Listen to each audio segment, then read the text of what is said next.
सबैजनालाई अनि आज चाहिँ हामी यात्रा गर्दैछौँ अनि आजको हाम्रो यात्रा चाहिँ छेन्तापुसम्मको हाम्रो यात्रा छ अनि हामी 2 दिनको लागि हामी यात्रा गर्दैछौँ अनि जयमसी सिमन दाइ जयमसी आजको यात्रा कस्तो भइरहेछ एकदम रमाइलो अलिअलि उकालोमा साह्रो परे पनि रमाइलो महसुस भइरहेछ अनि हाम्रो मनोज दाइ जयमसी कस्तो भइरहेछ आजको यात्रा रमाइलो राम्रो भारी है भारीले बाबा गाह्रो पाइरहेको अवस्था छ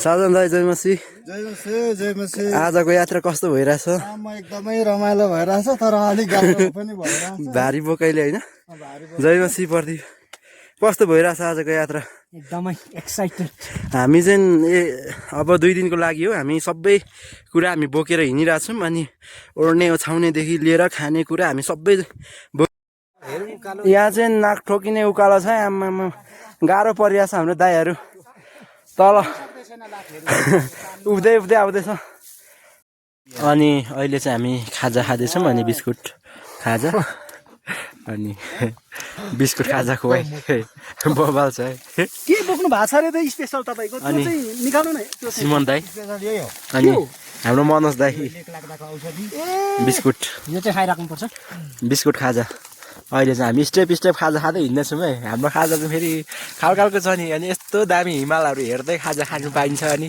डाँडातिर गयो भने यस्तो दामी दामी डाँडाहरू छ पानीको बोतल निकालौँ न आउँछ यो चाहिँ कुम्भकर्ण हिमाल हो अनि एकदमै दामी देखिँदैछ तर क्यामेरा त्यति राम्रो छैन हाम्रो यात्रा चाहिँ निरन्तर चलिरहेछ अनि त्यो डाँडाहरू काट्दै जानुपर्ने छ यस्तो दामी सिनहरू छ डाँडाको यस्तो दामी देखिरहेछ यस्तो बिचभित्रतिर पनि छिर्दै जानुपर्छ कि यस्तो बाटो छ कस्तो गाह्रो भयो क्या निस्किनु यस्तो गाह्रो छ बाटोहरू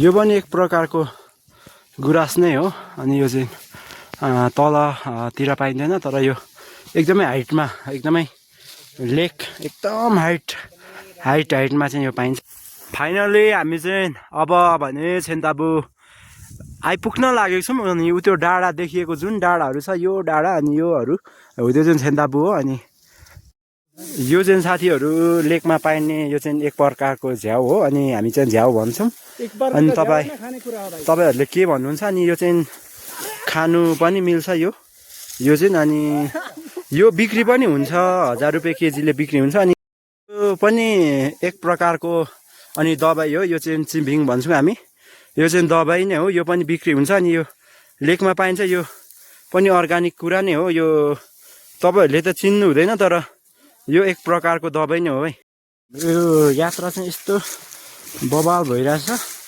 अनि यो झोडी नै झोडी जङ्गलै जङ्गल हिँड्नुपर्छ यो चाहिँ खाजा खाँदैछौँ अनि यो चाहिँ भटमास हो अनि हामी चाहिँ खोङसुङ पनि भन्छौँ खोङसुङ खाँदैछौँ अनि खाजा अहिले बसिरहेछौँ हामी यता हाम्रो दाइहरू खाँदै हुनुहुन्छ खोङसुङ खुवाइ भोग्ने मर्यो यता सिमन दाइ यता मनोज दाइ त सुतेरै खाँदै हुनुहुन्छ अनि म पनि यता केस ठाडो बनाएर खाँदैछु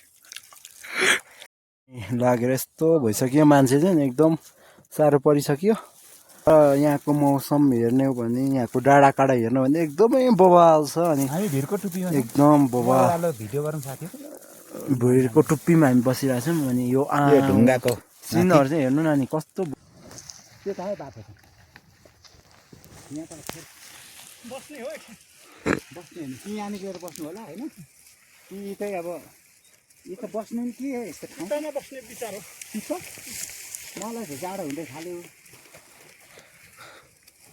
यता पर्ने हामी चाहिँ अनि आज हाम्रो वासस्थानमा हामी आइसकेको छौँ अनि आज चाहिँ हामी यस ठाउँमै हामी सुत्नेछौँ बस्नेछौँ है अनि मैले चाहिँ यहाँनिर पैसा पनि भेट्यो कस्तो यो पैसा चाहिँ फालेको यार पैसाले हेला गर्ने हो यस्तो 5 रुपियाँ पैसा कसले दिन्छ हो यार 5 रुपियाँ डाँडामा पाउनु भनेको एकदम भाग्यमानी हो क्या म जस्तो भाग्यमानीले मात्र 5 रुपियाँ पनि पाउँछ क्या यो डाँडाहरूमा चाहिँ फेरि प्रदीप चाहिँ यहाँ तल दाउरा झार्दैछ अनि आगो फुक्नुको लागि रुखमा चढेर अनि म चाहिँ दाउरा बोक्दैछु यता तलनिर चाहिँ हाम्रो मनोज दाई र सिमन दाईले आगो फुक्ने ठाउँ बनाउँदै हुनुहुन्छ, फाड्दै हुनुहुन्छ। फाइनली अहिले चाहिँ रात परिसकेको छ अनि बेलुकाको सिन चाहिँ यस्तो दामी देखिरहेछ। अनि फाइनली हाम्रो बेलुकाको खानासाना अनि तयार हुँदैछ। अनि यता हाम्रो सिमन दाई आज हाम्रो बेलुकाको खाना है। अनि यता मनोज दाई यता, अनि यता प्रदीप, अनि यता साजन दाई, अनि यहाँ हाम्रो खानासाना रेडी हुँदैछ बेलुकाको आजको। अनि हाम्रो फाइनली गाइजहरू हाम्रो मासु सेकुवा चाहिँ रेडी भइसक्यो। अनि यहाँ सेकुवा बनाउँदै हुनुहुन्छ हाम्रो साजन दाईले। लास्ट बबाल सेकुवा आज खाइने सेकुवा दरो हाम्रो ल सेकुवा चाहिँ तयार हुँदैछ। हाम्रो सिमन दाई अनि साजन दाईले बनाउँदै हुनुहुन्छ। यहाँ बबाल सेकुवा आज खाने पर्यो। आज हामी वनभोज कार्यक्रममा रातिको, अनि अहिले भनेको 7 बजी भइसकेको छ। अनि हामीहरू चाहिँ पुरा सेकुवा पोल्दैछौँ। अनि यहाँ मनोज दाई अलिक तल निस्किन न उजेलोमा। अनि यता दाईहरू यता प्रदीप देखिँदैन छैन केटाहरू। यता मनोज दाई यता उजेलोमा आउनु न, देखाउनु न अनुहार। म चाहिँ अनि यता छु टक्कसँगले टोपी 2टा लगाएर मक्लर लगाएर तातो भएर बस्नु परेन। हाम्रो सेकुवा चाहिँ फाइनली तयारी भइसकेको छ। अनि फेरि यता पनि छ कुकरमा हामीले चाहिँ उसिनेर अनि यहाँ पोलेर टिनमा, अनि यहाँ हामीले तयार गरेको छौँ सेकुवा चाहिँ। आज चाहिँ दामी गरी सेकुवा खाइने भयो। तर आज चाहिँ हाम्रो रेडबुलसँग अनि हाम्रो सेकुवा खाने क्रम जारी छ है। होइन हुन्छ जो प्रशस्तै रहेछ खुर्सानी। यहाँ प्रदीपको, अनि यो मेरो, अनि यो मनोज दाईको, अनि यता साजन दाई, अनि यता सिमन दाई। यो चेस कस्तो हुँदैछ त देखिनु पर्यो सिमन दाई? ल भाइ सेकुवा कस्तो छ त ल भाइ त्यो चाहिँ आम्मा साजन दाई?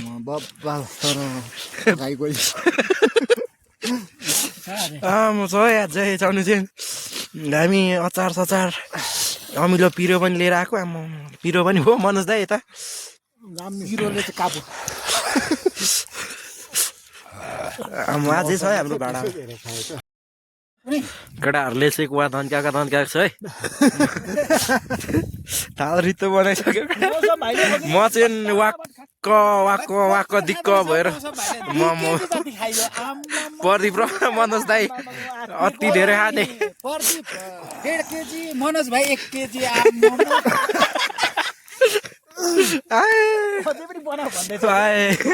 रमाइलो भयो यार आज चाहिँ होस्।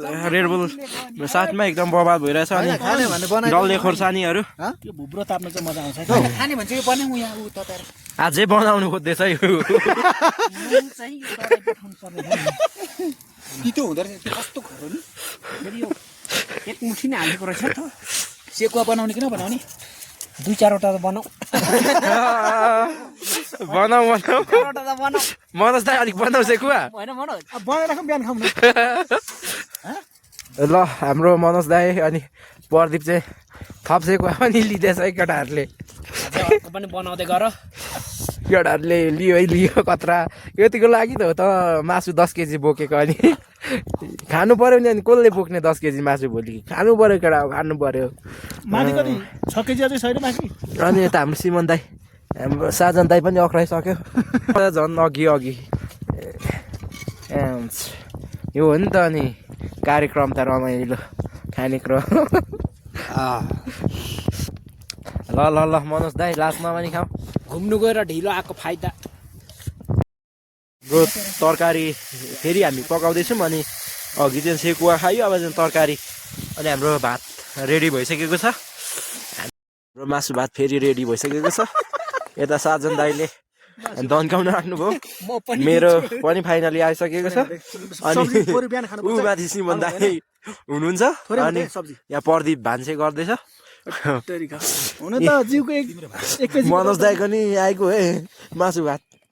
हामी त अनि हानेको अनि अब खाने हो मासु भात। आजको लागि चाहिँ अब आराम गरियो। गुड नाइट है सबैजनालाई। ए टेरिका अब सुत्ने हो दामी गरेर भाइ। हजुर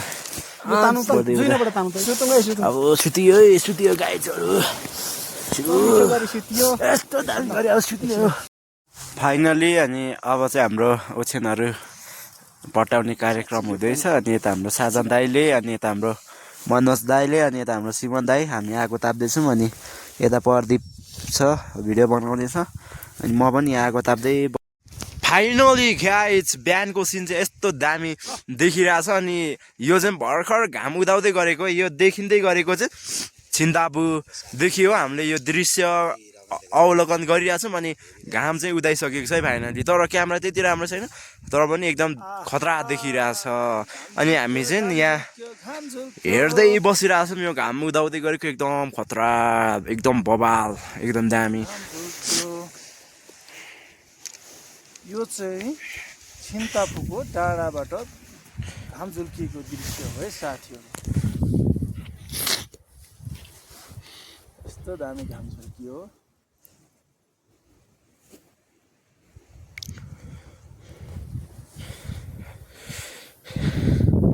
त घाम त सिधै सिधै गयो त।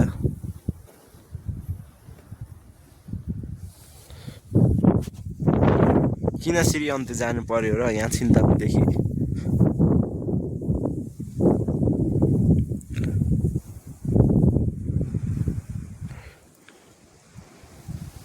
कस्तो त्यो पुरै घुम्दो रहेछ नि यता यसो यसो यसो यसो यसो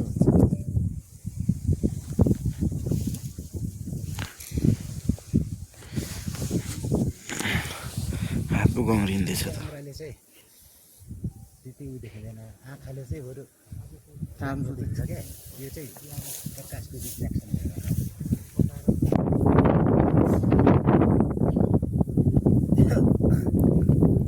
अलिअलि बादलमा पिलिपिली गरेको देखिन्छ होइन। त्यो चाहिँ बुढाहरूले कोक्रोमा हल्लिँदै निक्लेको भने